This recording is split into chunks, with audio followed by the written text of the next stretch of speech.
Baik, Assalamualaikum warahmatullahi wabarakatuh. Ikhwah sekalian, alhamdulillah kita dipertemukan lagi oleh Allah Subhanahu wa taala dalam program Abum. Apa itu Abum? Anda bertanya, Ustaz jawab, yang pada kali ini edisi ke-30. Alhamdulillah, Masya Allah, sudah setahun lebih saja gitu saja. Setahun lebih, alhamdulillah.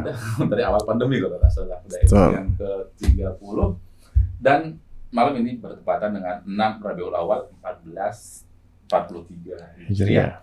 Dan informasi juga bagi antum yang penasaran dengan apa saja sih yang dibahas pada Abum.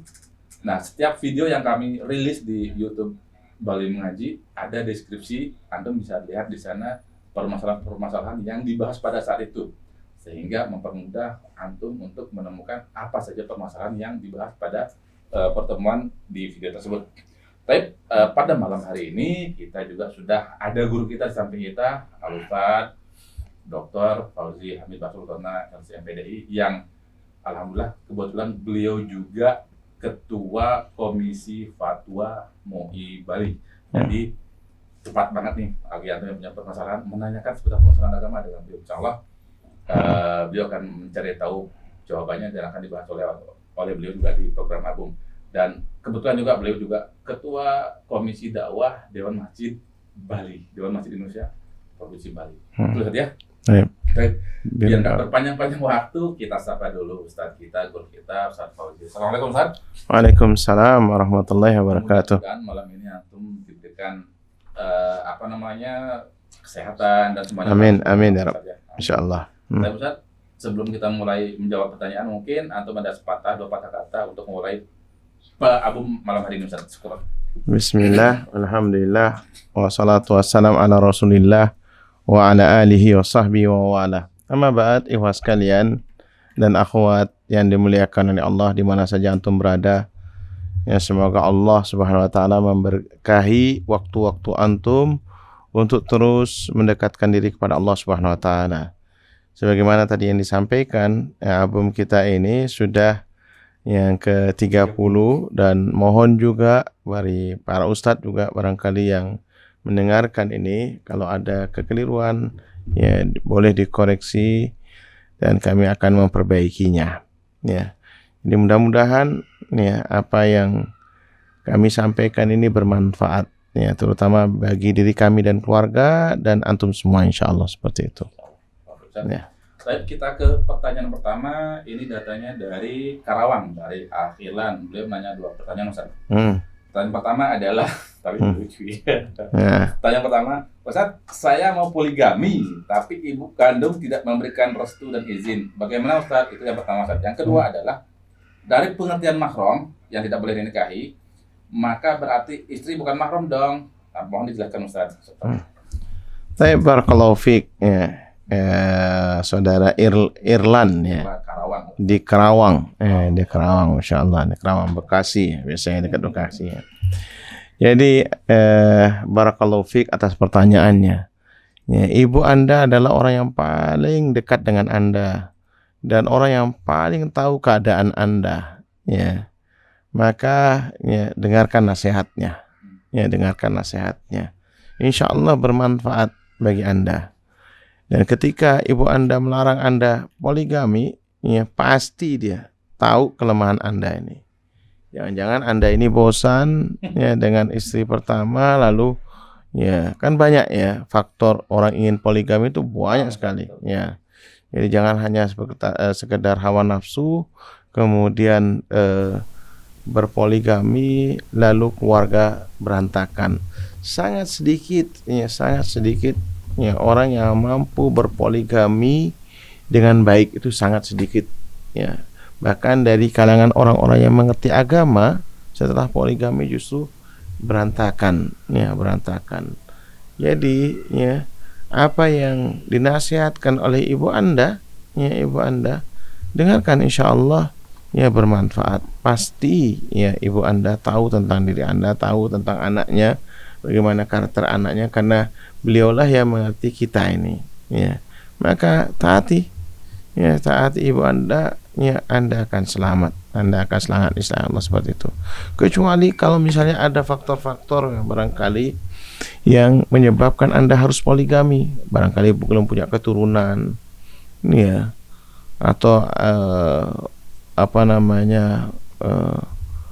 ada masalah dengan ini yang memang mengharuskan, ya, mengharuskan untuk poligami, baru seperti itu ini. Tapi kalau seandainya, ya, mohon maaf, ini kebanyakan hanya orang, ya, ingin senang-senang sesaat yang kemudian akhirnya, ya, sengsara, ya, beberapa saat, ya. Jadi senangnya cuma sesaat, sengsaranya beberapa saat. Ya.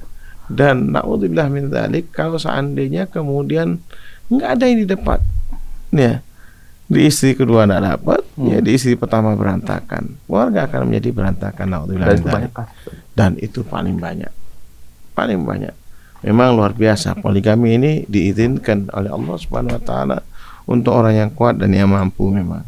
Dan orang yang bijak di dalam mengatur rumah tangganya. Ini tentang poligami menurut ana, ya. Dengarkan ibu Anda. Ukur kapasitas diri saja. Ukur kapasitas diri. Ukur kapasitas, kemampuan diri itu harus diperhatikan, ya. Karena bukan hanya sekedar pemuas nafsu, akan tapi menata rumah tangga, ya, antum yang lebih baik. Insya Allah pasti ada hikmahnya. Apalagi ini berkaitan dengan keridhaan, ya, ibu antum, ini berkaitan nanti dengan kebahagiaan antum berikutnya. Naudzubillah min dzalik, kalau seandainya ibu antum tidak ridha, ya, tidak ridha, pasti ada masalahnya, ya. Maka dengarkan ibu antum, itu lebih baik, ya, menurut anak. Kemudian dari pengertian mahram yang tidak boleh dinikahi, ya, ini seperti membulat mungkin memahaminya. Taib, maka berarti istri bukan mahram dong, ya, ya. Maksudnya istri menjadi, ya, mahram itu bagaimana? Begini, Irfan, ya, yaitu maksudnya benar istri itu bukan mahram karena itu dia dinikahi. Ya kan?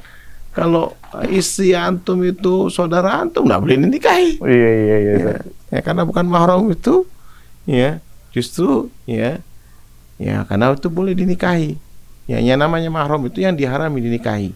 Misalnya Pak Ibu, ya, saudara perempuan, ya, kemudian anak perempuan, itu nggak boleh. Nenek, ya, nggak mungkin dia juga nikah sama nenek, ya, tapi ya, atau cucu, ya, cucu perempuan, ya, ya, keponakan, ya, nah, itu semua dari sisi nasab itu, mahram itu nggak boleh dinikahi. Istri memang betul dia, ya, bukan, ya, bukan mahram Anda, ya, sehingga kemudian, ya, yaitu harus dinikahi. Barangkali yang Anda maksud ini, mungkin yang blunder di sini dia, yaitu kalau istri safar sendiri tidak boleh dan harus ada mahramnya.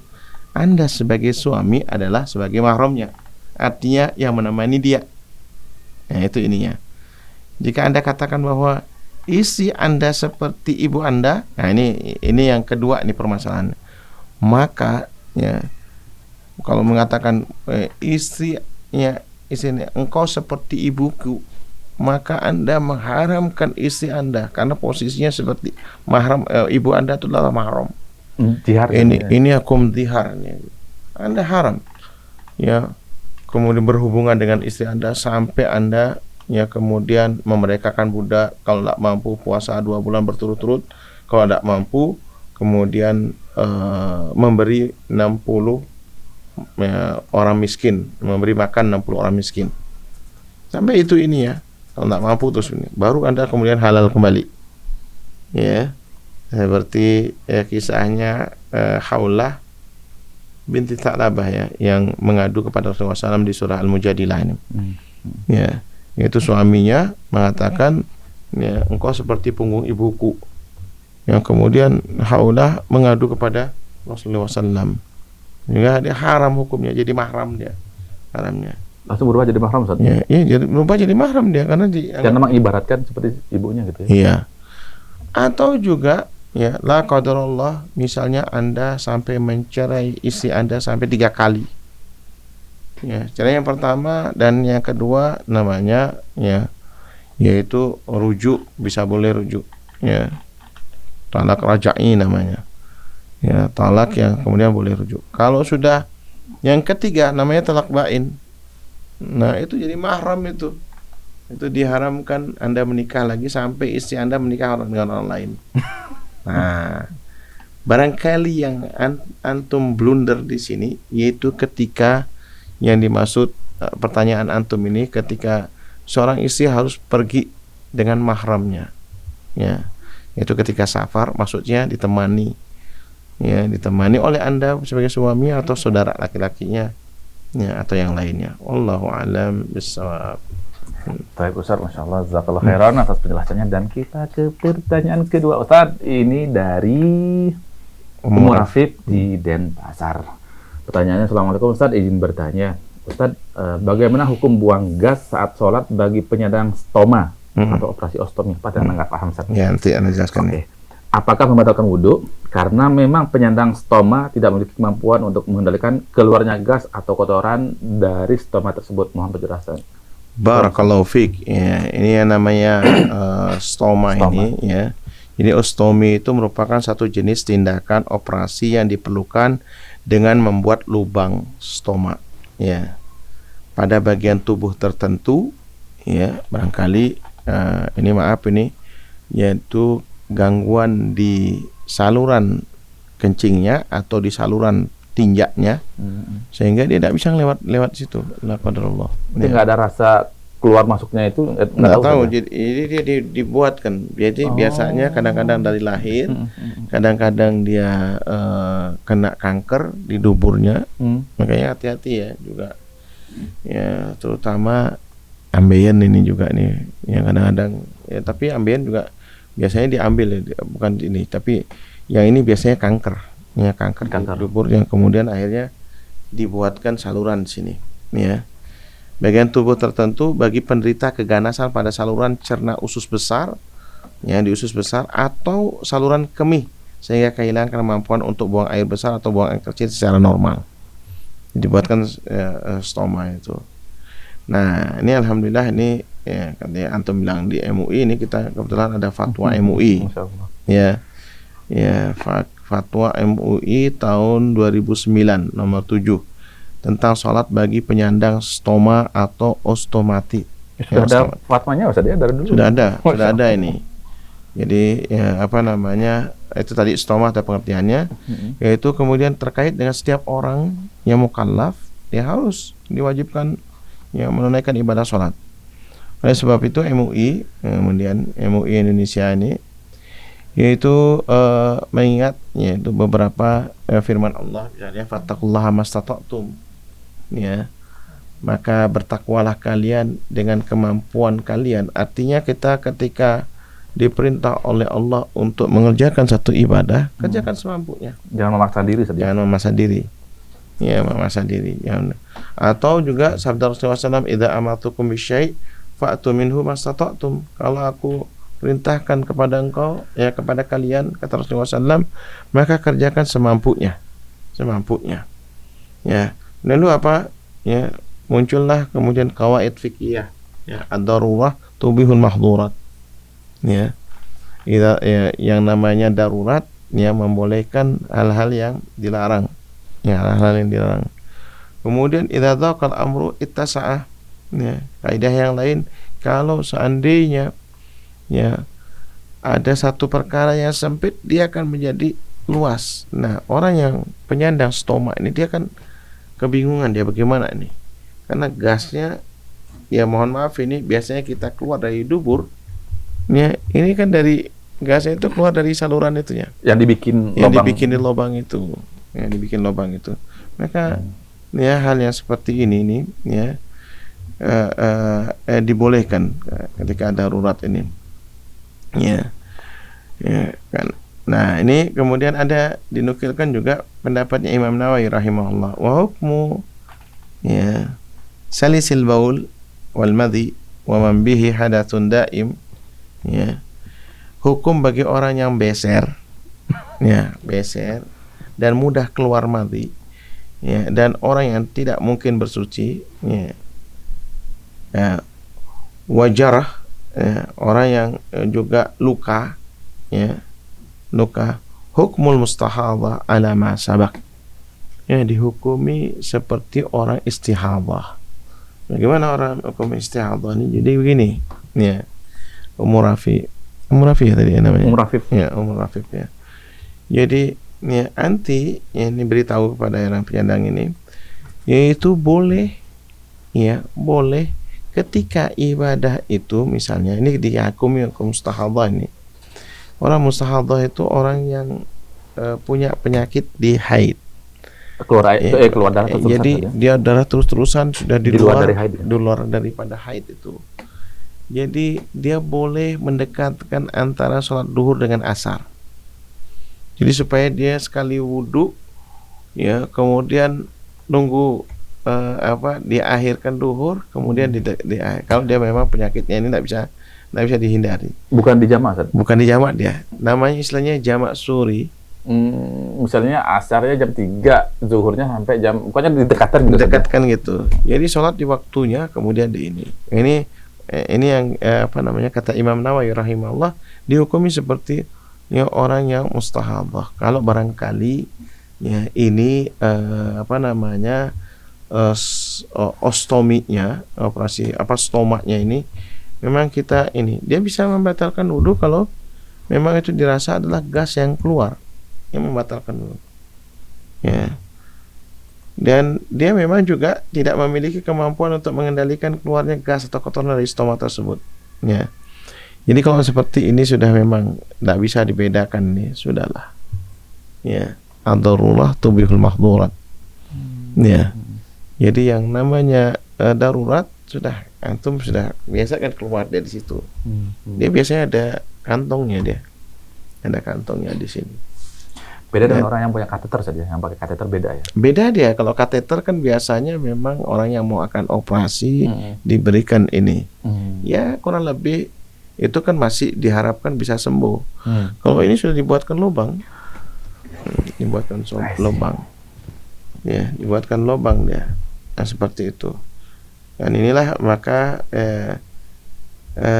syarat bagi penyandang stoma ini, selama masih bisa melepaskan atau membersihkan kantung stomaknya, ya, sebelum salat maka wajib baginya untuk melepaskannya. Barangkali dia ada semacam alat sambungnya. Kalau dia memang bisa melepasnya, sudah lepaskan.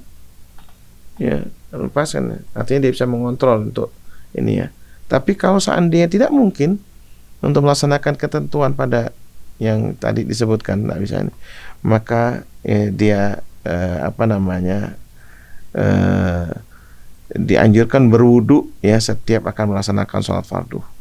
Atau tadi cara yang Anda sebutkan, yaitu sekali wudu untuk 2 sholat. Untuk 2 sholat. Ya. Sekali wudu 2 sholat, Ya, tapi didekatkan. Didekatkan seperti menjamak. Itu mustahab. Jadi tergantung mana yang paling mudah untuk dilakukan. Yang paling mudah untuk dilakukan. Barakallahu fiik. Ya, mudah-mudahan diberikan kesembuhan, diberikan jalan keluar ya. Mudah-mudahan seperti itu. Wallahu a'lam bishawab. Baik, Ustaz, barakallahu fiik atas jawabannya. Dan kita ke pertanyaan ketiga dari hamba Allah di Jakarta. Pertanyaan adalah, Ustaz, misalkan saya baru pulang dari kerja atau suatu tempat, lalu di masjid masih ada yang sholat berjamaah. Sebenarnya saya masih bisa ikut, tapi karena badan sudah benar-benar lelah dan lemas, jadi saya memilih sholat di rumah. Apakah saya termasuk kaum munafik, Ustaz? Barakallahu fiik ya. Jadi yang di Jakarta ini apakah saya termasuk kaum munafik, Ustaz? Kalau seandainya antum sengaja dan sering melakukannya, maka hal yang seperti ini bisa jadi antum jatuh dalam hal ini. Karena memang salah satu di antara sifat orang-orang munafik, dia selalu mencari alasan-alasan ya untuk pembenaran apa yang dia lakukan. Ya. Dia meninggalkan perintah-perintah Allah Subhanahu wa taala, ya, lalu mengerjakan larangan-larangan Allah Subhanahu wa taala, seperti itu ininya. Ya, tapi kalau misalnya sekali waktu barangkali antum bekerja lembur, ya, insyaallah maafu anhu. Ya, insyaallah dimaafkan, ya dimaafkan. Dan ya ittaqullah, ya bertakwalah kepada Allah Subhanahu wa taala, karena hanya antum yang tahu ya kondisi antum. Jadi kalau seandainya itu memang benar-benar melelahkan, capek misalnya, antum bisa langsung istirahat.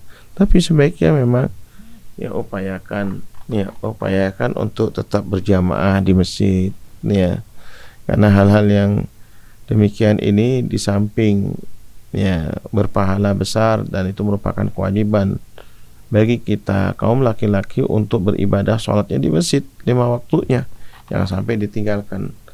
Wa iyadzubillah, kita khawatir sebagaimana kekhawatiran antum tadi, ya, kita digolongkan orang-orang munafik, karena orang-orang munafik itu paling malas dia sholat berjamaah. Ya, dia melakukan ibadah sholat ya hanya ingin ya dilihat atau dipuji oleh orang lain karena dunia. Nah, Belum ada calon mertua lagi Ustaz ya. Sholatnya dibagusin, ada calon mertua. Betul. Ya. Itu malah amal lebih niat jadinya. Ya, ini amal lebih niat. Baik, barakallahu fiik Ustaz. Ya. Kita ke pertanyaan nomor 4 dari Nabil As-Sindi. Izin bertanya, Ustaz, saya punya Ustadz yang mengatakan dalam pembelajaran itu tidak boleh belajar pelajaran umum dan pelajaran Islam seperti yang dilakukan di sekolah. Dan dikatakan hal tersebut adalah musyrik karena tidak seperti salafus soleh. Apakah hal tersebut berbau takfiri dan apakah saya harus meninggalkan Ustadz tersebut? Syukran Ustadz. Barakallahu fiik ya. Nabil As-Sindi. Ya, ini luar biasa ini. Ya. Langsung jengkel sama ustadznya. Ya. Jadi ya, Ustadz juga manusia, ya. Ustadz juga manusia. Ma'al khata' ya, ma'al khata' wa nisyan. Tempat ya kesalahan dan tempat kealpaan. Ya, mungkin ini ana masih berhusnudzon kepada Ustadz antum. Ya. Kalau ada orang hanya ya ansih dia mementingkan sekolah umum saja, ya, tidak ya dia nyokolahkan anaknya di TPQ misalnya, di rumah tahfidz RTQ, ya, rumah tahfidz. Sekarang banyak rumah tahfidz. Dia hanya seperti itu. Mungkin ini jawaban Ustadz antum ini. Mungkin jawaban Ustadz antum. Ana masih berhusnudzon karena kebanyakan orang yaitu hanya mementingkan ya yaitu sekolah umum daripada mementingkan belajar agama, sehingga anak-anaknya sampai dewasa tidak bisa baca Quran, tidak bisa sholat. Ya, ini yang tidak boleh. Ini barangkali yang diinginkan oleh Ustadz antum. Kebanyakan ya di daerah kita itu seperti itu. Ya, banyak sekali ya diarahkan untuk yang anak-anaknya hanya sekolah-sekolah umum. Padahal coba aja, nggak ada yang didapat di sekolah umum. Ya, kalau hanya apalagi kalau hanya kosong kosong daripada agama. Ini yang kita dikhawatirkan saat ini. Tapi kalau misalnya nadanya mungkin seperti sebaliknya, nah Ustadz antum barangkali ya juga harus diingatkan, kita tidak lepas juga dari pelajaran-pelajaran umum. Ya kan, misalnya matematika, kita harus belajar matematika ya agar kita itu bisa menunaikan ibadah, misalnya ibadah zakat, ya kita harus satu hitung-hitungan kan ya. Kemudian ibadah yang berhubungan dengan waris misalnya, ya itu perlu ya umum. Dan apalagi kemudian juga ya kita harus tidak menafikan kebutuhan umat ini terhadap ya profesi-profesi yang strategis ya di masalah-masalah kedokteran misalnya, perlu kita dokter muslim ya, harus ada ya kan, insinyur yang muslim ya, aparat yang muslim, kita butuh itu ya, aparat yang muslim ya. Maka semua pelajaran yang bermanfaat untuk negeri dan bangsa ini itu dibutuhkan. Nggak semuanya harus ke pesantren. Tidak mesti harus pesantren. Cuma kan kemudian memang harus diberikan dasar-dasar agama. Tauhid. Ya, tauhid terutama. Ya, akidah itu. Terutama al-usulul salasah, 3 hal yang bakal ditanyakan oleh Allah Subhanahu wa taala. Mungkin diskusi dulu lah, jangan sampai ditinggalkan. Ustadznya diberikan masukan-masukan. Sekarang alhamdulillah beberapa misalnya dari masyayikh, ana tahu itu Syekh Muhammad Muhtar Singkiti, ya hafizahullah, dan beliau tuh ya, ahli dalam fikih Syafi'i, ya. Itu beliau punya disertasi dulu, Ahkamul Jirahah, ana punya bukunya itu. Ahkamul Jirahah. Itu hukum berhubungan dengan amputasi. Amputasi kedokteran. Insyaallah ya. Oh, itu kalau seandainya kita tidak ada orang yang belajar umum, kita nggak paham yang gini itu.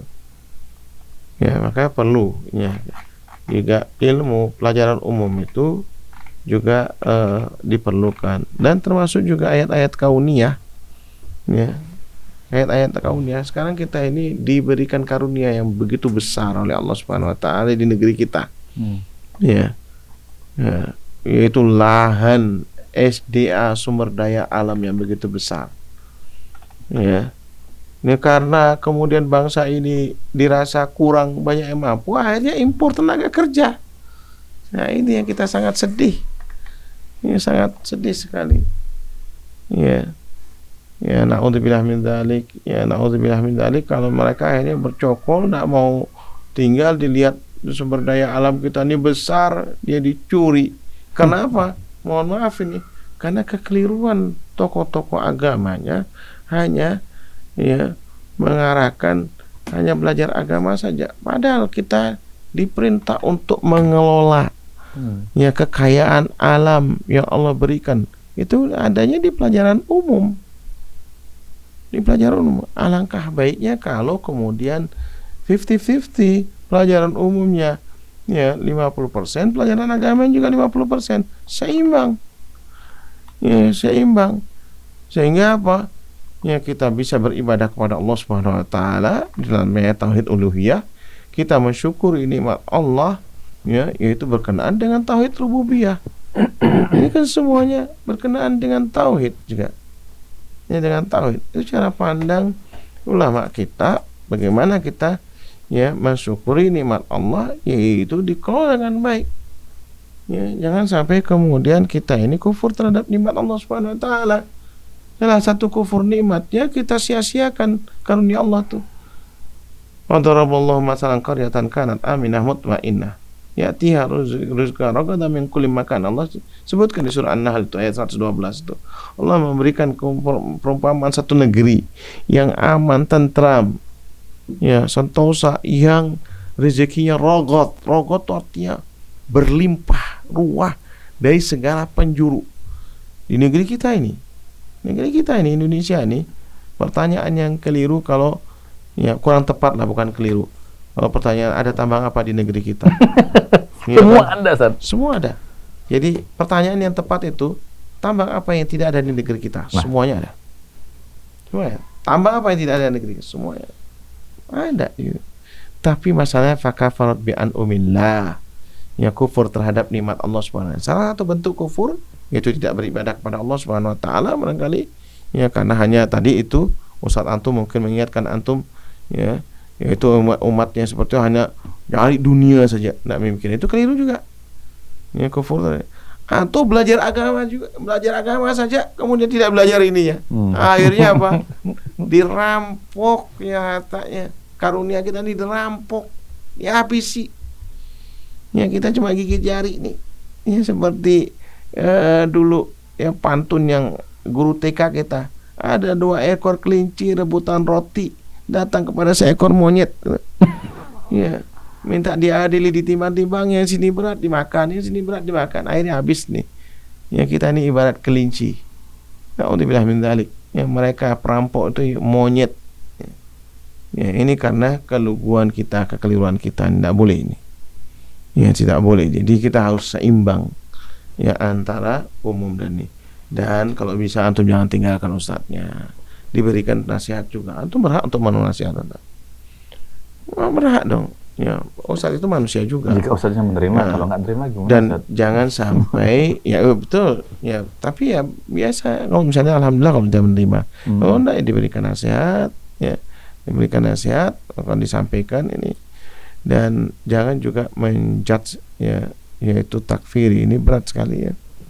Ya, ini kadang-kadang kelemahan jamaah juga terlalu cepat. Ya, tidak mengklarifikasi apa maksudnya Ustaz.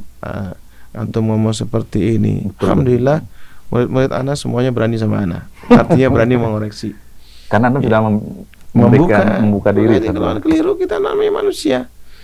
Jadi alhamdulillah dan beberapa murid ana telah berguru kepada mereka. Ya belajar dengan ilmu-ilmu yang terbaru yang terupdate lah insyaallah seperti itu. Barakallahu fiik. Ya. Berat. Anda juga terkait dengan gini Ustaz. Wa ilal ibili kaifa khuliqat. Ya kan? Allah nyuruh memperhatikan semua. Bayangkan ya, ada surah Abasa wa Tawalla. Masyaallah ada ya seorang pakar pertanian tuh yang membuat diet Abasa. Namanya diet Abasa. Diet Abasa. Ya. Falyandur insanu ila ta'ami. Anna sababnal ma'a sabba summa syaqaqnal arda syaqqa. Fambatna fiha habba ya wa inaba wa qadba wa zaituna wa nahla. Jadi ini Masya Allah nih, kita disuruh oleh Allah memperhatikan ya, manusia memperhatikan apa yang dimakannya. Ya. Kalau misalnya tanah itu kering kerontang, ini cara istilahnya tahapan pertanian. Kalau misalnya ini dari situ sampai dipikirkan, ya kan? Dari situ dipikirkan, Masya Allah. Ya dipikirkan. Kalau misalnya tanah itu kering kerontang, berarti yang bisa ditanam di tanah tersebut yaitu berupa biji-bijian. Kenapa? Kata mereka ini ahli pakar pertanian ini melihat dari ayat ini, yaitu karena Allah memulainya dari habba. Ya habba itu adalah biji. Wa inab, ya anggur. Ternyata memang anggur. Ya di Bali ini daerah yang kering itu di Singaraja. Itu paling subur kalau ditanam anggur-anggur. Masya Allah ya ternyata. Inab. Wahyu nih Masya Allah. Wahyu. Ini tahapan ini. Dan Masya Allah, Allah berfirman segala sesuatu di dalamnya. Coba aja antum lihat di sini. ini kalau tidak berhubungan dengan umum, apalagi? Ini kan artinya berhubungan dengan ini. Ya, makanya ayat-ayat kauniyah di sini. Allahu a'lam. Baik, Masya Allah. Kita ke pertanyaan selanjutnya. Ini dari Afwan Manisat. Ini dari Firman di Jakarta, Ustaz. Pertanyaannya adalah, Assalamualaikum Ustaz, apa hukumnya menjual pakaian bekas impor? Ana beli pakaian bekasnya kepada tangan ketiga, lalu ana jual lagi Ustaz. Apakah boleh? Barakallahu fiik Firman di Jakarta. Ya, waalaikumsalam warahmatullahi wabarakatuh. Jadi, yang asal jual beli itu halal sampai ada yang mengharamkannya. Ini antum kalau misalnya jual beli, insya Allah halal itu sampai ada ya yang mengharamkan. Namun jika yang dimaksud adalah black market misalnya, ya itu yang menghindar dari pajak misalnya, yang dipajaki. Ya, kata Syekh bin Baz rahimahullah, itu bukan syarat itu. Ya itu boleh saja. Karena ya, kata Syekh bin Baz boleh saja. Ya, kalau itu yang dimaksudkan itu kan sekarang banyak orang impor ini. Tapi ya, namun jika pemerintah negeri kita ini melarang, misalnya ya kayak dulu ada impor beras misalnya dari Kamboja. Waktu itu di Kamboja ya di tahun 1912 ini. Ya 1919 ya. Itu ternyata di sana ada wabah pes. Ya. Pes itu yang dari tikus itu. Penyakit dari tikus itu. Ya. Lalu akhirnya ketika itu diimpor masuk ke Surabaya, kemudian bulognya waktu itu ada di Malang. Ternyata dalam waktu sepekan itu langsung menyebar penyakit itu. Ya, penyakit itu 1.000 orang per hari meninggal. Per hari 1.000. Ya, dulu epidemi yang ini di Indonesia pernah terjadi di 1911 dan seterusnya. Ada yang mengatakan sampai 1930 baru berhenti. Nah, kalau hal-hal yang seperti ini, kebijakan pemerintah barangkali impor ya baju bekas itu atau pakaian bekas itu diketahui barangkali satu negeri itu ya sedang ada wabah apa, lalu kemudian ada larangan dari pemerintah untuk ya mengimpor pakaian dari negeri tersebut, ya ini aturan dari pemerintah, maka sebagai orang mukmin, al-mu'minu ala syurutihim. Ya, jadi orang mukmin itu harus berjalan berdasarkan apa yang disyaratkan. Jadi tidak boleh dari negeri A atau negeri B karena ini ada lagi wabah di sana itu, maka antum harus taat kepada pemerintah. Ini taat kepada pemerintah. Jadi tidak boleh kita mengimpor ini. Ya. Nah, kalau seandainya, ini keluar berikutnya nih ya, pembahasan berikutnya. Kalau seandainya disangka najis, itu asal dari pakaian itu adalah dihukumi tidak najis. Ya, tidak najis misalnya dari negeri non muslim misalnya. Ya, dari non muslim jangan-jangan pakaian dari situ najis impornya. Antum enggak usah antum ini. Misalnya dari Jepang, dari Korea atau dari Cina lah misalnya. Ya. Nah, hal seperti itu hukumnya awalnya tidak najis. Nah, seperti itu. Atau kalau mungkin masalah kesehatan, takut ada penyakit kulit, ya, maka sebaiknya memang antum sterilkan sampai tidak ada penyakitnya. Jadi boleh, ya, boleh. Firman boleh ini ya, yang tidak ada masalah, yaitu bisnis ya pakaian bekas nih. Ya, nah ini apalagi ya merek-merek terkenal yang bekas tuh, itu yang jadi untuk gengsi jual, ya, sisa ekspor atau apa, wah itu biasanya dicari tuh, yang lagi rame-ramenya tuh, ya, ya, nah, orang kadang-kadang beli merek tuh, Iya, Ustaz, benar. Tapi anak-anak tidak suka, ada digunting semua mereknya. Ya Allah. Masya Allah. Syukran saja jawabannya. Ya. Kita ke pertanyaan selanjutnya dari Furanah di Jombang. Pertanyaannya adalah, Ustadz izin bertanya, seberapa besar tanggung jawab kita sebagai salah satu orang di keluarga yang baru mengenal sunnah dan semua anggota keluarga kecuali saya belum mengenal sunnah? Barakallahu fiik, Masya Allah, si Fulanah di Jombang ini. Ya, berarti ini wanita yang bertanya ini. Masya Allah, ya. Kullukum ra'in wa kullukum mas'ulun an ra'yatihi, ya. Wal mar'atu ya mas'uliyatun an ra'iyati baiti jauziha, ya, atau kama qala Rasulullah sallallahu. Jadi setiap kalian itu adalah pemimpin dan setiap kalian itu bertanggung jawab terhadap apa yang dipimpinnya. Dan wanita muslimah dia bertanggung jawab terhadap rumah suaminya. Ya, barangkali di sini Fulana di Jombang ini sudah menikah atau belum, anda tak tahu ini. Ya, yaitu tetap ya berkewajiban untuk menyampaikannya. Tentunya bertahap. Namanya dakwah itu bertahap. Ya, ya mungkin tunjukkan kelebihan-kelebihan daripada ya sunnah, ya sunnah itu ya murah senyum, ya tidak masam muka atau bermasam muka. Rasulullah SAW jadi ditegur sama Allah Subhanahu Wa Taala. Abasa wa ta'ala. Iya kan, abasa wa tawalla. Ya, itu pada orang buta lagi, bukan kepada orang melek. Ini kadang-kadang sama orang melek kita bermasam muka. Kan aneh. Bagaimana dakwah akan diterima? Ya, kalau kita buang muka. Ya, muka itu kepada orang buta. Abdullah bin Maktum tidak lihat wajah Rasulullah SAW, tapi ditegur oleh Allah Subhanahu Wa Taala. Ini banyak orang yang sudah belajar sunnah, ya perangainya tidak menarik, menjengkelkan, ya orang semuanya ingin marah saja sama dia. Jadi ya anti tidak boleh seperti itu. Jadi anti harus mengenalkan bagaimana sunnah itu dengan baik, ya, yaitu menyenangkan. Rasulullah SAW itu ya sangat menyenangkan, ya, punya daya tarik yang kuat, ya daya tarik yang kuat. Jadi orang begitu melihat Rasulullah SAW haibahnya, ya, kemudian daya tariknya itu bercampur pada diri Rasulullah SAW, menarik dia, ya, tidak menakutkan, tidak membuat lari. Makanya Rasulullah SAW ketika berdakwah apa?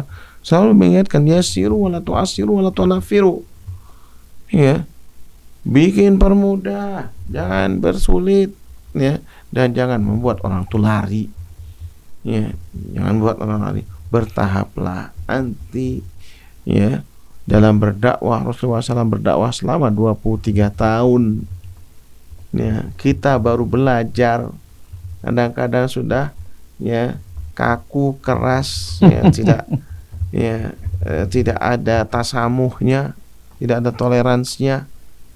Ya maka apa? Harus toleran.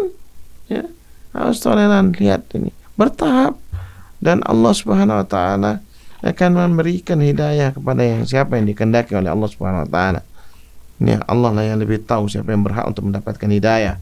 Walhamdulillah anti pertama kali mendapatkan hidayah, pertama kali ya yang bisa memberikan contoh. Ya, karena punya keluarga ini keluarga istri di Singapura. Masya Allah. Singapura.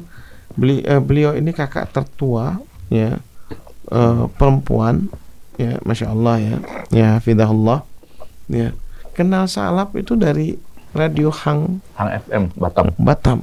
Masya Allah. Jadi Abu Fairul, Masya Allah, jazakumullah ini dakwah antum sampai didengar di sana Singapura. Ana kaget ya, karena sebelumnya itu sufi, tapi lama kelamaan, Masya Allah, Ana datang belakang, loh, sudah kenal sunnah, buku-buku sudah di raknya itu semua buku-buku sunnah. Subhanallah. Ya, beliau ini Masya Allah pelan, bertahap, ya, bertahap, dan mudah-mudahan ya Allah, mudah-mudahan beliau diberikan kekuatan oleh Allah Subhanahu wa taala. Ya, diberikan kekuatan oleh Allah Subhanahu wa taala, karena beliau adalah tokoh, ya, anaknya tokoh juga, Masya Allah. Ya, atau cucunya barangkali, kakeknya beliau yang luar biasa ahli agama. Jadi Masya Allah, dan itu bertahap. Mudah-mudahan hal-hal yang seperti ini kita patut contoh, kita teladani bagaimana kesabarannya. Yang pertama kali diurus sama beliau itu adalah keluarga dulu sendiri. Suami alhamdulillah sudah sekarang tidak pernah terlepas dari masjid. Anak mantunya juga demikian. Masya Allah. Masya Allah. Ya, keluarga yang diberkahi. Insya Allah anti yang menjadi pelopor di keluarga yang menjaga ini, insya Allah akan mengarahkan ke sunnah, insya Allah. Baik. Mudah-mudahan semua mendapatkan hidayah, Ustaz, ya. Iya, semuanya. Karena doakan mudah-mudahan keluarga anti yang bisa semua yang mendapatkan hidayah amin. dari Allah Subhanahu wa taala. Ustaz, kita ke pertanyaan selanjutnya dari Raffi di Bandung. Ya. Masya Allah. Izin bertanya kepada Ustaz, bolehkah menerima lebih dari total ganti rugi? Misal, saya beli makan 20.000 ke teman, lalu saya diberikan 50.000 olehnya, sisanya buat saya. Bagaimana hukumnya, Ustaz? Faedah. Ini contohnya ini loh yang ini. Jadi Raffi, Masya Allah, barakallahu fiik, ya. Jadi misalnya antum ini pengguna jasa, ya. Ya sekarang kan banyak itu, ya, untuk apa namanya, belikan ini. Ya kalau seandainya ya teman antum sudah memberikan ke antum, insya Allah ya boleh saja. Tapi hendaknya kita ketika kita diminta tolong oleh teman kita, ya minta tolong, itu tunjukkan, ya beli apa, kayak beli makanan ini kan, beli makanan ini, ya maka kembalikan. Kalau kemudian sudah ambil antum, itu halal untuk antum. Halal. Ya halal sih. Yang tidak ada masalah. Nggak ada akad di awal, Ustaz, ya? Tidak ada akad di awal. Dia kan minta tolong sama antum, dan mungkin ya teman antum mau bersedekah kepada antum. Ya, karena, tapi yang jelas ya harus diberitahu. Jangan nanti di hari yang kedua, yang ketiga diam-diaman. Kan biasanya teman anak ini ngasih, tidak kasih tahu. Temennya nanti padahal lagi butuh juga duit itu.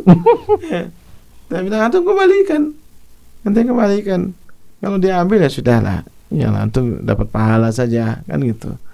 Jangan nanti kemudian antum beranggapan dia sudah biasanya ngasih anak seperti itu, ya sudah, ya nggak usah dikembalikan. Jangan sampai seperti itu. Tapi upayakan ya antum tetap jujur, kembalikan apa adanya. Nanti kalau seandainya ada kelebihan, ya, dan itu diberikan ke antum, insya Allah mudah-mudahan seperti itu, dan itu tidak ada masalah. Ya, barakallahu fiik. Barakallahu, Ustaz.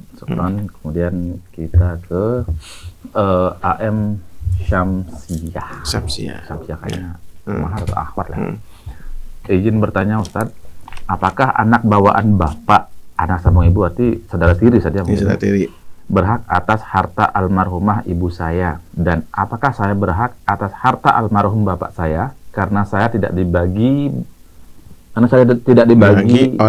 oleh kakak sambung saya? Syukran, Ustaz.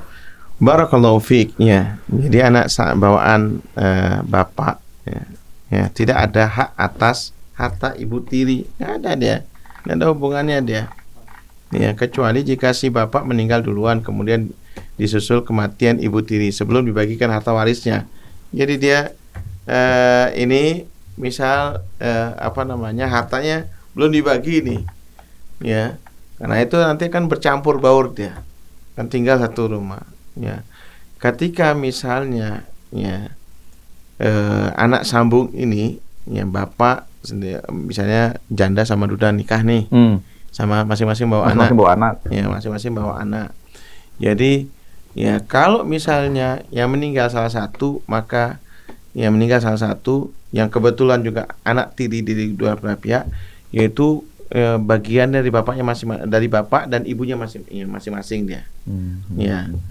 Kecuali kalau anaknya dari kedua bapak ibunya ini baru dia ini, ya. Tapi permasalahannya kalau seandainya harta itu belum dibagi, dia tinggal bersama di situ, maka harusnya diperjelas mana harta ibu Anda dan mana harta bapak Anda sebelum menikah itu. Maka sebaiknya memang ketika ya janda sama duda ini dijelaskan, ini harta saya, ini ya harta ya bapak tiri saya, ya itu harus diperjelas ya, sehingga ketika ya bapak tirinya memang itu hartanya itu ya ketika sebelum menikah itu jadi dibagi. Tapi kalau sudah menikah kemudian bersama-sama sudah campur hartanya di situ, maka memang sebaiknya ke hakim atau ke ustadz setempat ditanyakan, ya. Lalu dibagi bareng-bareng, ya dibagi bareng-bareng, dia lihat ini gimana hartanya ini, ya untuk hartanya ibu sudah, ya nggak ada dia, si anak tiri tidak dapat harta ini, begitu juga untuk bapak juga anak tiri juga tidak dapat. Yang jadi permasalahan kalau sudah ya bergabung itu harta di situ, maka ditanyakan dia, ya bersama-sama nih dibagi ini, ya sebaiknya memang ya datang ke hakim, dijelaskan semua permasalahannya supaya ini ke hakim, hakim pengadilan agama, bukan pengadilan. Ya sebaiknya memang sebelum datang ke hakim itu tanyakan kepada MUI, ya Majelis Ulama Indonesia itu ada komisi fatwa yang nanti kemudian diperjelas dia mana harta ibu, mana harta bapak, mana yang harta kemudian bercampur kedua belah pihak, itu yang kemudian kalau itu ibu kandung atau harta kandung masing-masing dia mendapatkan harta dari bagian masing-masing. Ya, barakallahu fiik. Kalau Ustaz, kita ke pertanyaan selanjutnya ini dari Febrian Anugrah. Kayaknya akhwatnya Febriani Anugrah, Ustaz. Sebentar, ini pertanyaan ini, apakah saya berhak atas harta almarhum bapak saya karena saya tidak dibagi oleh? Tidak berhak, karena itu kalau misalnya hartanya bapaknya sendiri, ya bapak ini tidak ada, bapak tiri nggak dapat ya? Nggak dapat ya. Kecuali tadi itu kalau dia sudah digabung hartanya sama ibunya. Bukan harta gono gini, Ustaz. Bukan harta gono gini, misalnya bapak dan ibunya, ya bapak dan ibunya tadinya ini duda sama janda, kemudian bikin usaha bareng, terus kemudian beli rumah bareng sama-sama, baru dia dibagi sama-sama. Itu ini ya, baru dia dibagi sama-sama. Bukan sesuai porsi bapak sekian persen, ibu sekian persen, bukan gitu. Nah, tapi memang sebaiknya ke MUI tanyakan supaya diperjelas ini. Ini hartanya bagaimana, diperjelas ya. Sebab sini tidak disebutkan harta mana yang dibagi, harta yang punya bapak. Tidak jelas di sini. Sebaiknya anti datang ke ini, tanya Samsia ini berarti perempuan ya. Anti datang ke MUI setempat, nanti tanyakan, jelaskan ya, misalnya rumahnya untuk apa, tanyakan rumah itu bagaimana dulunya, misalnya bareng-bareng sama ayah sambung sama ibu anti misalnya belinya, nah itu jadi bagian sama-sama. Allahu a'lam. Allahu a'lam. Barakallahu fiik. Ini kita ke Febriani Anugrah, ini pertanyaan ke-9. Assalamualaikum Ustadz, saya mau bertanya, ya emang udah bertanya. Bagaimanakah anak harus bersikap dalam menghadapi ibu yang selalu mengejar dunia, walau sudah dinasihati? Banyak keinginan dunia di luar kemampuannya secara finansial. Syukran Ustadz. Masya Allah perhatian sama ibunya nih ya, Febriani Anugrah nih. Ya, Anti Masya Allah sayang dengan ibu Anti nih. Ya, sebagaimana Abu Hurairah radhiyallahu anhu, ya, nama beliau adalah Abdurrahman bin Sa'ar Ad-Dausi. Ya, radhiyallahu anhu, beliau adalah ya sahabat yang paling banyak meriwayatkan hadis. Ada 5.374 hadis itu melalui Abu Hurairah. Ya. Ya, tapi ya, Masya Allah ya, beliau ini Masya Allah ya, luar biasa ya. Beliau punya ibu yang sangat dicintai. Ya, namanya Umaymah binti Subay. Ya, Umaymah binti Subay. Ya, kalau Imam Az-Zahabi mengatakan di Syiar Alam Nubala namanya Maimunah binti Subay. Ya. Umaymah sama Maimunah ya. Iya, beda sedikit aja. Beti. Jadi bintinya tetap sama Subay, tapi Umaymah dengan Maimunah ya. Jadi Umaymah ini ya ibunya Abu Hurairah radhiyallahu anhu. Jadi ya Abu Hurairah selalu kemudian sedih nangis karena ibunya masih kafir ketika itu. Ya, pernah sekali waktu Abu Hurairah ngajak masuk Islam, malah ngamuk-ngamuk marah-marah, lalu maki-maki Rasulullah SAW. Ya, Abu Hurairah tidak mau menyebutkan ceritanya. Tidak mau menyebutkan ceritanya. Bagaimana marahnya ibunya kepada Nabi kita, Nabi Muhammad SAW. Lalu Abu Hurairah berusaha ya dengan ya ini menunjukkan Masya Allah ya, posisi seorang anak itu boleh serumah dengan ibunya yang non Muslim misalnya. Dari ya, kasus ini saja. Dari kasus ini boleh dia. Bahkan dia berupaya untuk bermuamalah sama ibunya, dijaga nih ibunya. Ya, dulu Anda punya sahabat tuh Pak Ateng ya, Musnadi itu ya. Dan dia Masya Allah, Anda dengar cerita dari Pak Ateng ini, ibunya bangunkan sholat tahajud. Padahal ibunya non. Ajib, Ustaz. Ya, beliau mu'alaf ya Pak. Ya, ibunya non. Itu Masya Allah, Ta'ala. Pak menangis gitu. Kalau ketemu anak, Ustaz, tolong doakan ibu saya, Ustaz. Insya Allah mudah-mudahan ibunya masih ya sudah masuk Islam ya, masih sehat dan bisa masuk Islam. Jadi Abu Hurairah datang bolak-balik kepada Rasulullah SAW untuk diminta doakan. Walhamdulillah sekali waktu ya Abu Hurairah pulang ke rumah ibunya bilang jangan masuk dulu, aku lagi mandi. Ya Masya Allah. Kemudian setelah mandi selesai, ya kemudian mengucapkan ya 2 kalimat syahadat. Ya, senangnya Abu Hurairah luar biasa. Ya, senangnya Abu Hurairah terhadap ibunya masuk Islam, langsung datang kepada Rasulullah. Ya Rasulullah, Masya Allah, ibu saya sudah masuk Islam. Senangnya luar biasa. Nah, anti posisinya mirip seperti ini, yaitu ketika ibu Anti selalu mengejar dunia, jangan Anti tinggalkan.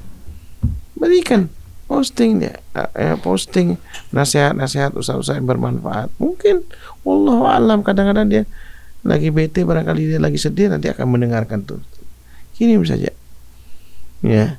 Dan selalu berdoa kepada Allah Subhanahu wa taala. Di samping usaha, jangan lupa berdoa kepada Allah supaya ya ibu Anti ini diingatkan oleh Allah dengan caranya nanti. Dan itu adalah memang hidayah ya dari Allah, itu kita butuhkan ya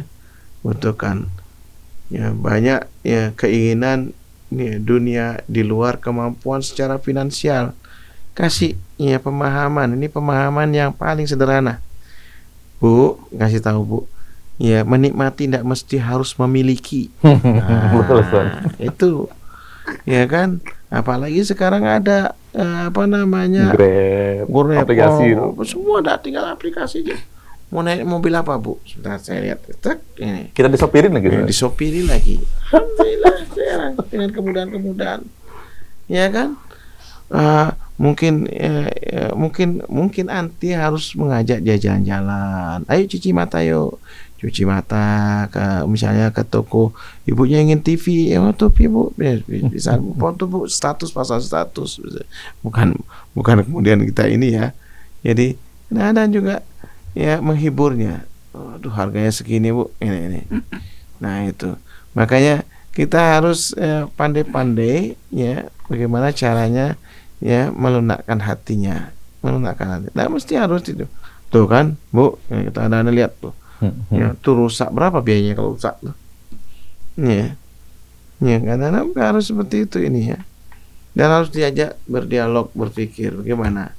Ya, kebutuhan harus kita dahulukan daripada keinginan.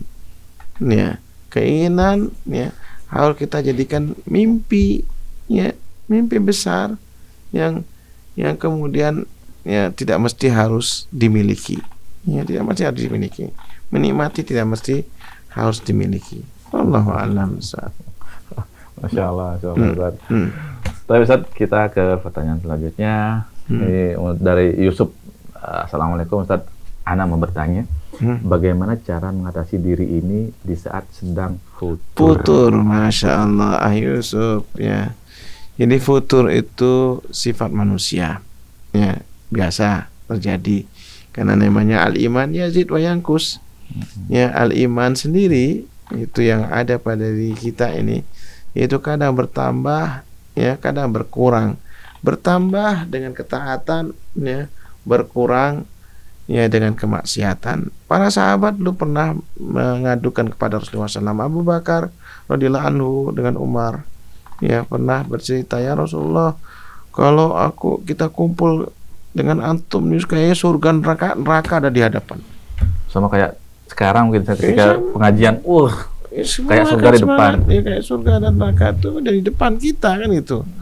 Tapi ketika kami pulang ke keluarga kami, aduh kita lupa semuanya. Apalagi ketemu keluarga, ketemu istri, ketemu anak. Ketemu anak ya, kan. Kita bisa lupa kadang-kadang. Bisa lupa sebaliknya.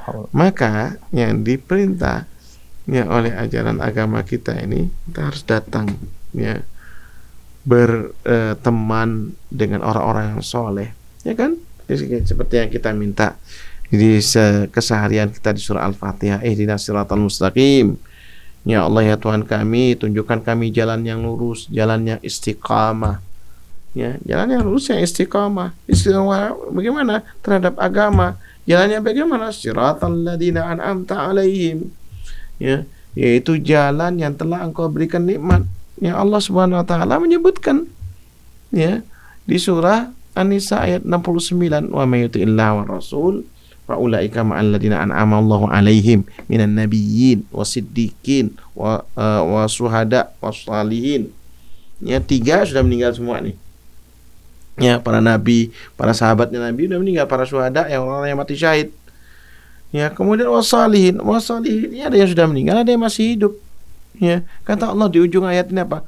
Wa hasuna ulaika rafiqa. Ya, mereka lah orang yang paling layak, yang paling baik untuk kalian jadikan teman. Bertemanlah kepada mereka. Ya, antum jangan hanya berguru di YouTube. Ya, kalau di YouTube futur antum. Apalagi kemudian banyak sekarang subhat-subhat lagi di cutting videonya Ustadz ini, lalu ditambahi bantahannya gini. Ini orang-orang yang cari subscribe saja ini. Nih tukang fitnah itu cari subscribe ini. Ini wallahi ini dia bertanggung jawab di hadapan Allah Subhanahu wa taala. Itu menyesatkan umat. Ini menyesatkan umat. Antum jangan di situ. Karena apa? Ruhnya semangatnya taklim itu justru ada di ketika kita kumpul dengan ustadz kita. Majtama'a qaum fi baitin min buyutillah. Adalah satu kaum duduk-duduk di rumah Allah Subhanahu wa taala, yatluna kitaballah wa yatadarasuna bainahum, ya, membaca kitab Allah dan kemudian mengkajinya bersama-sama, illa nazalat alaihimus sakinah, kata Rasulullah sallallahu. Ya, pasti akan diturunkan oleh Allah ketentraman. Alhamdulillah kita punya ya tenang, kita bisa menjalankan sunnah, ya, menjauh daripada maksiat, ya, kumpul dengan ya di taman-taman surga, ya, itu di taklim ini.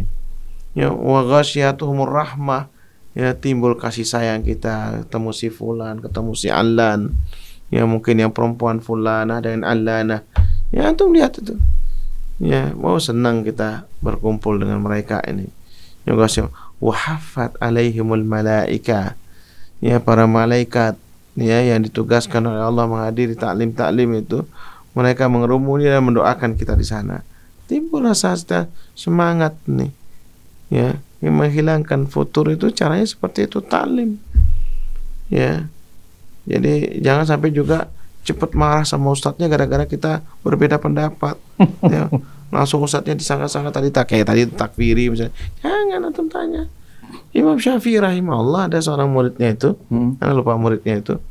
Yaitu ketika itu dilihat muridnya yang paling pandai cerdas, berbeda sama Imam Syafi'i, langsung dia bangun dia ninggalkan talim Imam Syafi'i. Imam Syafi'i lihat deh. Ya. Habis salim lihat nih guru yang luar biasa nih Imam Syafi'i rahimahullah. Dicari itu kamar muridnya. Dicari, diketok itu. Yang berbeda pendapat kan? Padahal berbeda pendapat. Kalau kita mungkin beda, Ustaz. Kalau kita langsung ditahdir. Lek-leki. Takfir. Sudah macam-macam deh. Ini jangan sampai seperti itu. Karena nyari satu langka. Langka. Iya kan? Sangat langka nyari ustadz itu. Antum harus tekuni dan biasa seperti itu. Jadi, kalaupun berbeda, kata Imam Syafi'i harus disalami. Kenapa? Antum berbeda sama anak cuma beberapa permasalahan. Yang lainnya sama. Akhirnya malu muridnya, Masya Allah. Ini mah seorang guru itu seperti itu. Mau mengalah. Kalau kita kadang-kadang jadi mentang-mentang baru jadi ustadznya, tahdir itu si fulan dah nih. Ya, tahdir. Akhirnya juga muridnya, alah, itu bukan guru inti satu-satunya. Nanti cari. Akhirnya berkelahi terus, tak ada selesai-selesai. Selesai-selesainya, Ustaz ya? Iya, manusia ya, ya kan. Tapi ini, ya komunitas ini, taklim ini, antum jaga. Iya kan. Siapa yang antum senangi ustadz ya, yang kemudian dia memang ahlus sunnah, ya, ahlus sunnah wal jamaah, antum hadir di situ dan itu akan membuat semangat antum. Lihat itu. Kalau perlu seperti Umar bin Khattab dengan tetangganya, yaitu apa? Gantian hadir. Nah, itu semangat itu seperti itu, ya supaya apa? Menghilangkan futur. Ini cara-cara seperti itu dan berdoalah kepada Allah yang selalu Rasulullah SAW ajarkan kepada kita, Allahumma a'inni ala dzikrika wa syukrika wa husni ibadatik. Ini salah satu doa untuk menghilangkan futur. Ya Allah, ya Tuhan kami, tolong hamba-Mu ini untuk ya mampu mengingat Engkau ya Allah, mampu mensyukuri nikmat Engkau ya Allah, mampu memperbaiki ibadahku kepada Engkau ya Allah. Nah ini ikhwan sekalian seperti itu ini. Barakallahu fiik Yusuf Arkhi ya. Ya, insyaallah. Kita ke pertanyaan selanjutnya Ustaz dari Muhammad Fauzi. Assalamualaikum Ustaz, sifat munafik seperti apa ya yang bukan ciri-cirinya gitu Ustaz? Bukan sifat munafik tapi bukan ciri-cirinya itu. Ya. Barakallahu fiik ya. Yaitu pertama yaitu senang dengan kemaksiatan tuh orang munafik itu. Ya. Allah menyebutkan apa? Innal mu'minina yaraddunubahu ya ka'annahu fi asli jabal yakhafu ayyaqa alaih. Orang beriman itu kalau melihat dosanya, orang beriman ini, orang mukmin kalau lihat dosa itu seperti melihat apa? Yaitu seperti melihat gunung yang mau menimpa dia tuh. Jadi ketakutan. Tapi kalau inal fajir yaraddunubahu kadubab. Orang munafik itu, orang fajir itu, yaitu seperti apa? Dia ngelihat apa namanya? Kalau lihat dosa itu seperti apa? Kadubab. Dudab itu seperti lalat. Ini itu dosa besar. Kadang-kadang dianggap seperti itu. Ya kau ala anfihi, ya, yaitu hinggap di hidungnya. Faqala bi hakada. Fatar.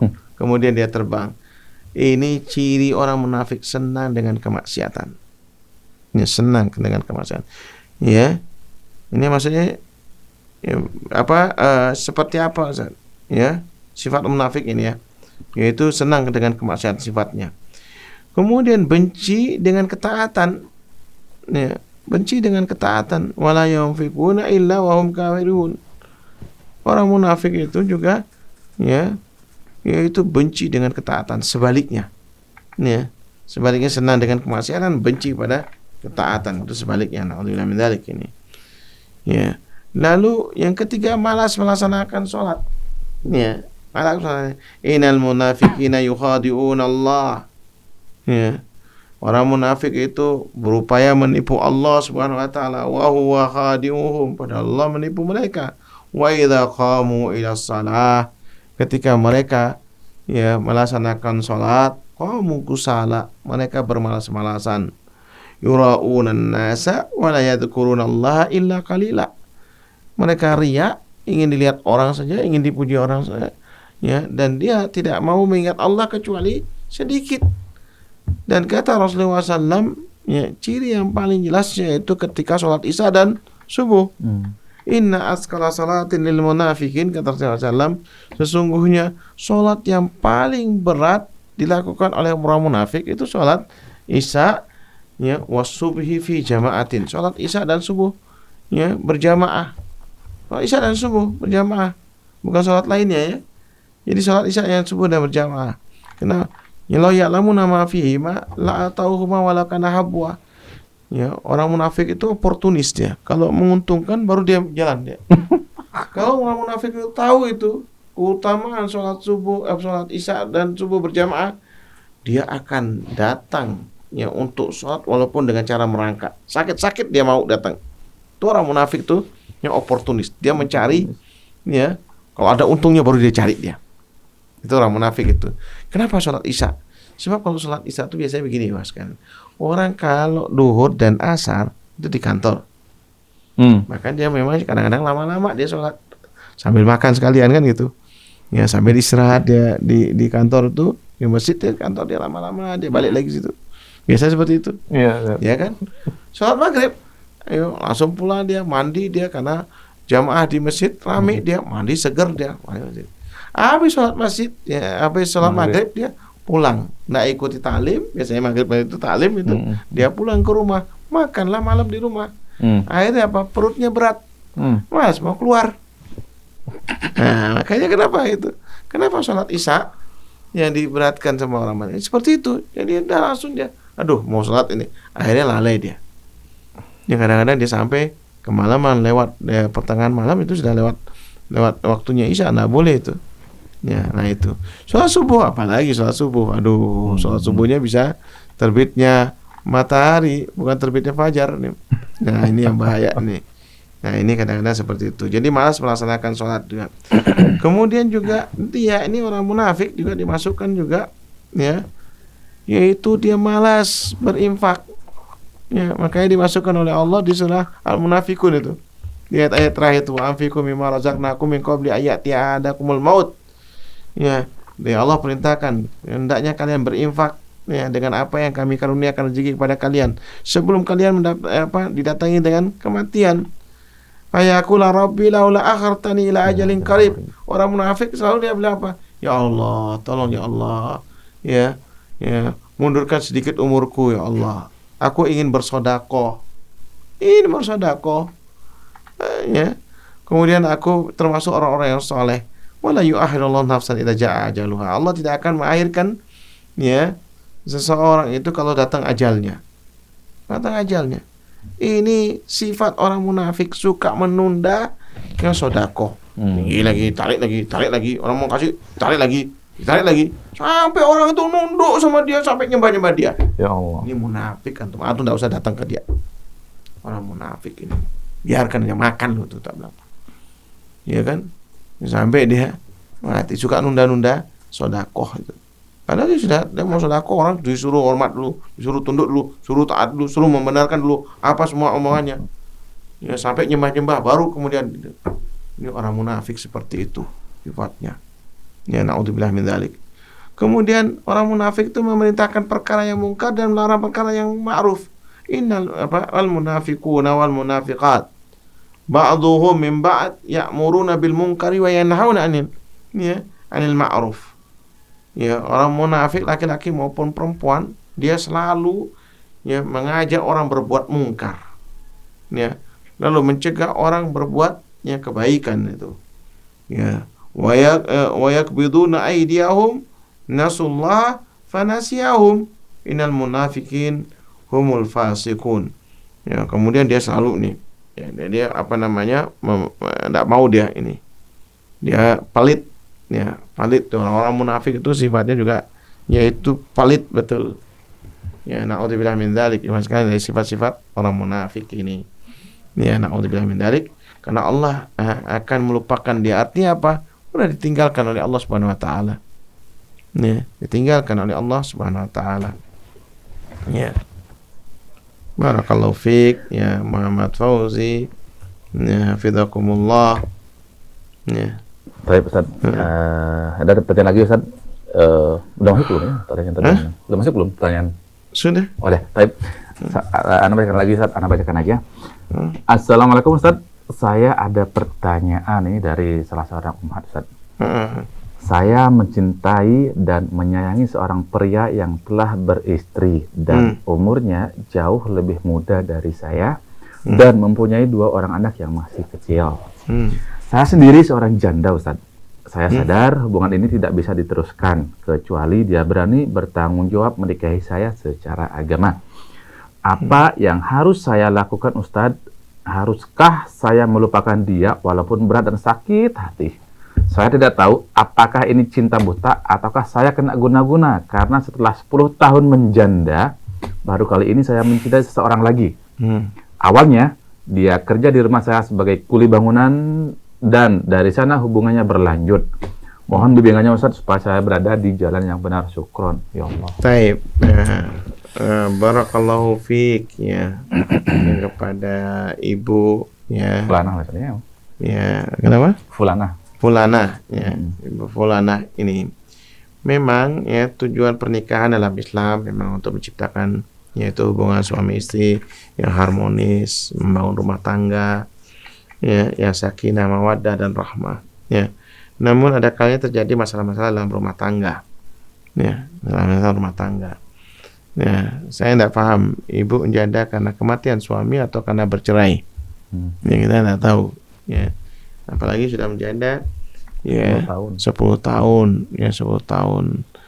Dan tentunya ya ada kerinduan-kerinduan dari belahan suami barangkali. Ya memang harusnya ya ini nih kita masih belum ada nih biro jodoh ini ya. Mudah-mudahan lagi prosesin. Nah, harus didata ini kayak gini-gini ini memang diperlukan biro jodoh ya. Biro jodoh seperti ini dan hal-hal seperti ini memang sangat-sangat ya mungkin dianggap tabu tapi ya mau tidak mau harus diungkapkan ya mau tidak mau diungkapkan dan mudah-mudahan ke depan ini ada biro jodoh, ada biro cerai ya, insyaallah ya. Mudah-mudahan kami juga lagi sedang menyusun dari Bali Mengaji ini ya yang mana ya kita ya mendapati hal-hal yang seperti dialami oleh anti ya oleh anti. Kemudian kalau seandainya ini ya mohon maaf juga ya anti berhubungan dengan ini ya secara rahasia sebaiknya memang ya kalau itu belum ini ya harus ya menikah secara agama lebih baik ya secara agama lebih baik ya. Agama dan hukum atau apa ya Mas? Kan ada 2 nih. Ya kan memang sebaiknya ya kalau mau selamat ya tetap harus ke pengadilan agama. Ke KUA. Ya. KUA, kantor urusan agama yang menikah secara resmi itu tuh lebih baik. Dan kul soraha ya. Soraha roha kata ulama ada pepatah itu. Kul katakanlah soraha terus terang maka aku nanti akan roha akan nyaman. Ini akan nyaman ketimbang kucing-kucingan hal yang seperti ini yang kemudian menimbulkan perasaan ya yaitu ya dosa. Ingat ya dosa yaitu mahaka fi sadrika kata Rasulullah SAW ketika ditanya tentang al-itsmu yaitu mahaka fi sadrika wa karita ayutalli alainas ya yaitu yang membuat gelisah di dalam dirimu dan takut kalau ketahuan orang barangkali nanti bakal ketahuan atau memang sudah ketahuan yang kemudian ya yang tidak enaknya, ya anti nanti kemudian disebut sebagai pelakor. Apa pelakor itu? Rebut laki orang. Perebut laki orang atau pencuri laki orang. Ya itu yang kita ini negatif. Padahal kita maunya yaitu baik-baik, ya ucapkan, ya atau kita datang dengan baik-baik. Hal yang seperti itu lebih aman. Nah, bagaimana ya? Kalau saya sih menganjurkan hentikan ini. Ya. Hentikan saja. Ya, hentikan. Kalau saya sarankan hal seperti ini dihentikan. Ya. Darul mafasid muqaddamun ala jalbil masalih. Itu kaidahnya itu. Yaitu ya menepis atau meninggalkan kerusakan itu lebih didahulukan daripada mengambil ya maslahat. Itu lebih seperti itu. Ya, maka ya hal yang demikian ini ya kita ya harus juga menjaga diri kita, iffah, ya kemuliaan diri kita. Insya Allah kalau kita berdoa ya kalau kita berdoa kita berusaha untuk melupakan orang itu yang mana kita ya pasti ya akan diselamatkan oleh Allah Subhanahu wa taala. Ya, berusahalah ya untuk menjaga diri anti. Ya, berdoalah dan minta maaf ya, kecuali kalau si istri kemudian berubah pikiran. Wallahu alam. Tapi kalau nanti saat istri berubah pikiran dengan keadaan ya lebih baik diresmikan. Maksudnya resmi, jangan kucing-kucingan supaya tidak terjadi fitnah. Itu hidupnya menjaga ya iffah, yaitu kemuliaan pada diri anti itu lebih berharga ketimbang sekarang kita menjatuhkan diri daripada hawa nafsu. Ya, hawa nafsu yang sesaat ini akan kemudian menjatuhkan nama baik anti, kemudian merusak juga rumah tangga orang lain. Ya, nah ini yang barangkali ya saya sampaikan. Ya mudah-mudahan hal ini bisa diambil pelajaran bagi yang lainnya juga. Itu lebih baik ya terus terang. Kemudian kalau bisa memang ada semacam biro jodoh yang mencarikan. Dulu di kita tuh sebenarnya banyak orang tua. Ya orang tua nenek-nenek biasanya tuh dia mencarikan ini dengan si fulan.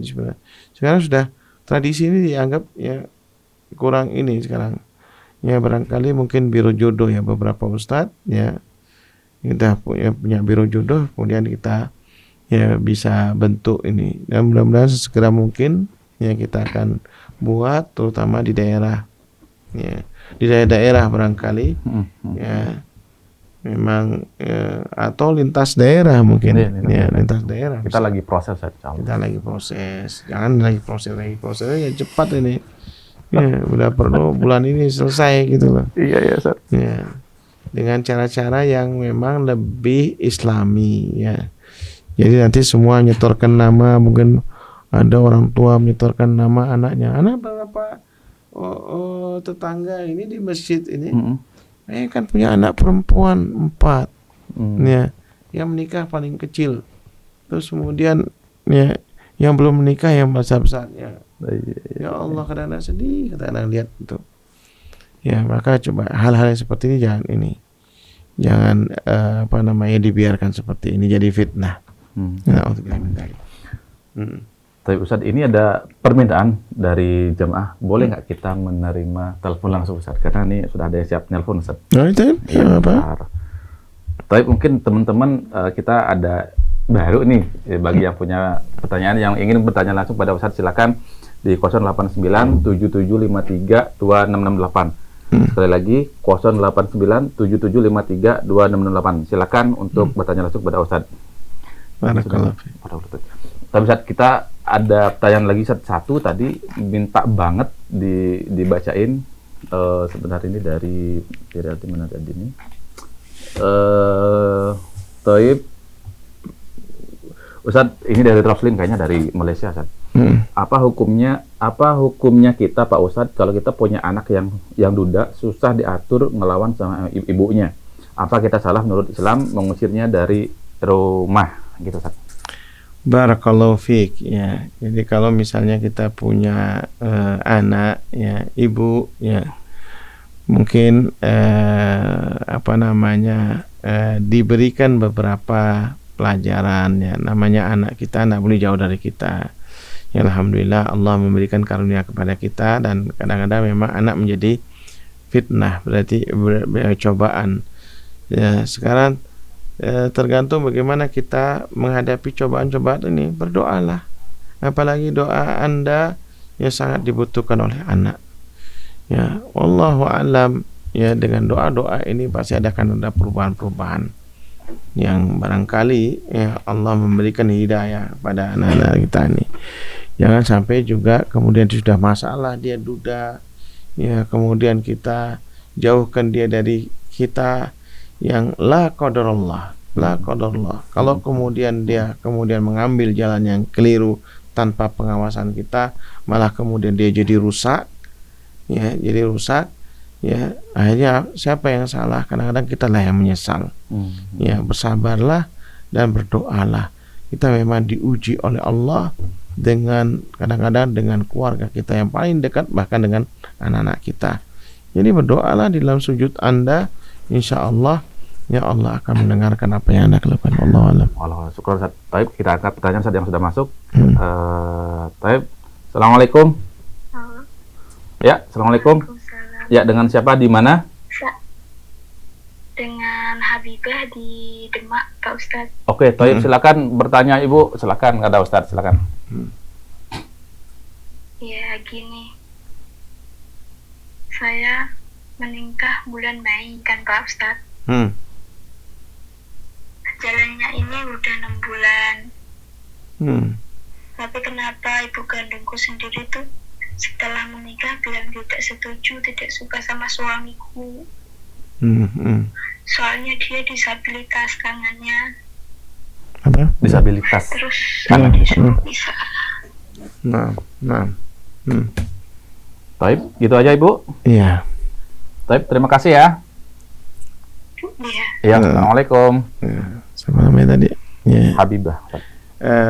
Ibu Habibah di Demak ya. Masih paling baru 20 tahun umurnya. Masih 20 tahun. Barakallahu fiik ya terhadap pertanyaan ini ya. Anti ya itu berusahalah tetap bertahan dan berdoa ya, dan tentu diberikan pemahaman kepada Ibu Anti ya. Karena apa? Karena itu ditakdirkan oleh Allah Subhanahu wa taala, dan insya Allah kalau Anti memilih pasti ada kelebihan dari ya suami Anti ini. Pasti saya yakin ya, terutama kelebihan-kelebihan yang barangkali ya Anti lihat ya, terutama barangkali sangat mengasihi Anti ya, dan itu disampaikan kepada Ibu Anti ya, Ibu Anti, dan beritahu ya asa antuhibu syai'au wa huwa kurhul lakum ya kepada Ibu Anti. Allah berfirman ya, kadang-kadang engkau mencintai sesuatu dia tidak baik, dia tidak bagus ya, dia tidak bagus ya, dan sebaliknya kadang-kadang engkau benci terhadap sesuatu justru dia baik buat anda ya. Maka ini yang harus ditunjukkan. Oleh karena itu bagaimana caranya? Bersabarlah ya, solusinya itu bersabarlah dan berdoalah. Kemudian berikan pemahaman juga kepada suami Anti ini untuk bersabar dan tunjukkan tentang ya bagaimana ketaatan ya suami Anti untuk berbakti kepada orang tua Anti, seperti itu.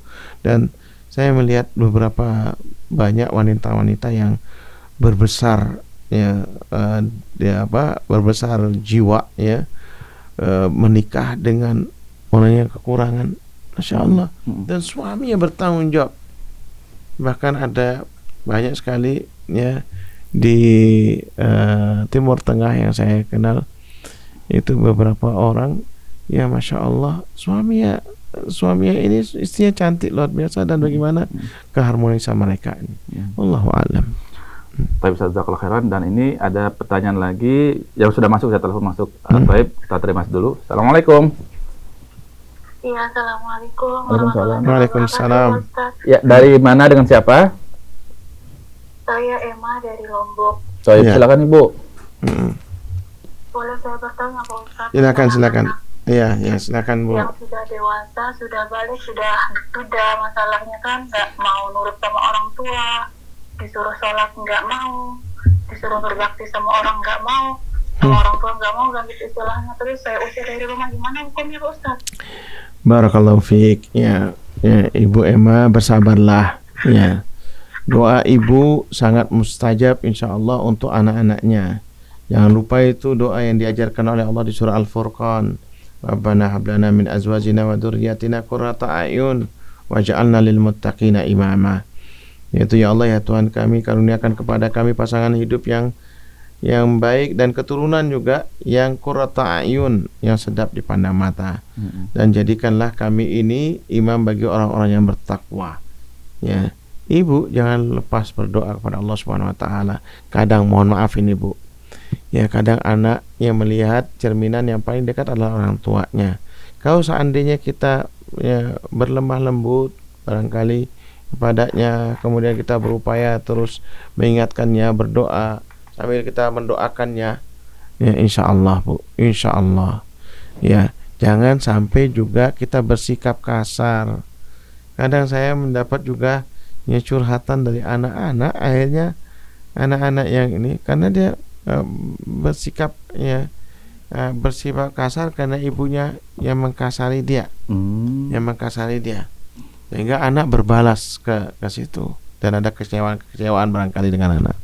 Dan kalau bisa memang diperhatikan temannya atau kawannya, ya carilah teman-temannya yang barangkali ya lebih baik, ya lebih taat beragama. Sudah, ya tolong nih titip ya anak saya ya, karena teman itu ya paling bisa dia mempengaruhi ya temannya, sahabatnya. Almar'u ala dini khalili, ya falyandur may yukhalil. Agama seseorang itu menurutnya temannya, maka ya lihat, perhatikan siapa yang diajak berteman. Maka barangkali ibu perlu juga menyelidiki siapa teman-teman anak ibu. Kemudian carilah sahabat-sahabatnya yang lama, barangkali yang lebih baik dari ini. Nah, ibu mulai ya mengadakan perubahan seperti itu bertahap, dan ini memang perlu waktu memang. Perlu waktu. Mungkin ibu kenal temannya kecil mungkin ini ya, tapi jangan dibanding-bandingkan. Anak itu paling jengkel kalau dibanding-bandingkan. Apalagi sama kakaknya saja. Sama kakaknya, sama adiknya jangan dibanding-bandingkan. Biasa anak itu ya gue kan gitu. Dia tidak mau dibanding-bandingkan Bu. Jadi ya Ibu Emma tadi ya yang di Lombok ya, insyaallah bersabarlah, kemudian berdoalah, lalu berusahalah cari sahabat-sahabat yang anak ibu yang baik, yang kemudian bisa ibu pesan kepada anak-anak, tolong ya ibu ya sahabatmu tuh loh, supaya diajaklah ke masjid, diajak pengajian, ya insyaallah dia akan berubah Bu. Ya sekarang ini apalagi di dunia medsos ini Bu, ya Allah, pergaulan luar biasa.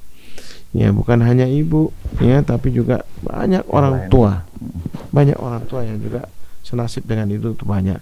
Bersabarlah antum ya antunna, dan ingatlah doa antunna itu yang makbulah insyaallah.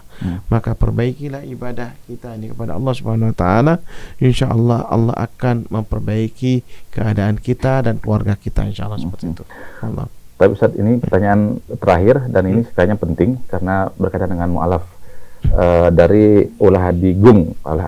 Ustaz izin bertanya, bagaimana hukumnya jika ada seorang lelaki ingin menjadi Islam atau mu'alaf hanya karena cinta? Apa saja yang harus dilakukan biasanya?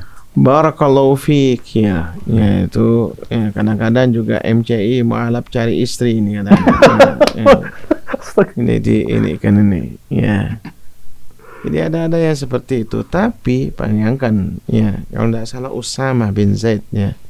Usama bin Zaid itu pernah ya membunuh ya orang kafir yang mengucapkan syahadat. Ya, kalau nggak salah Usama, mudah-mudahan nggak keliru anak. Ya, kemudian diceritakan sama Rasulullah SAW.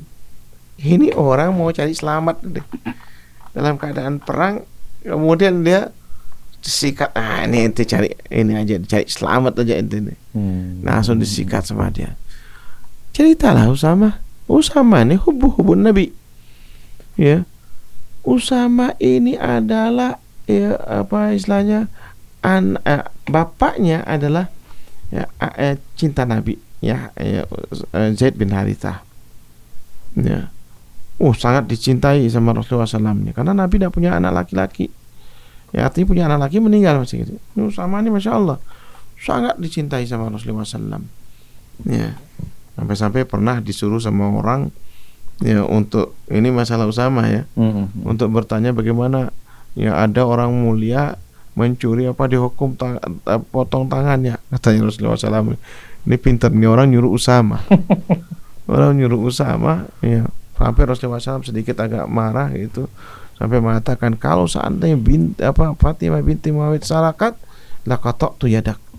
Kalau seandainya Fatimah anakku sendiri, kata Rasulullah SAW, mencuri akan aku potong tangannya.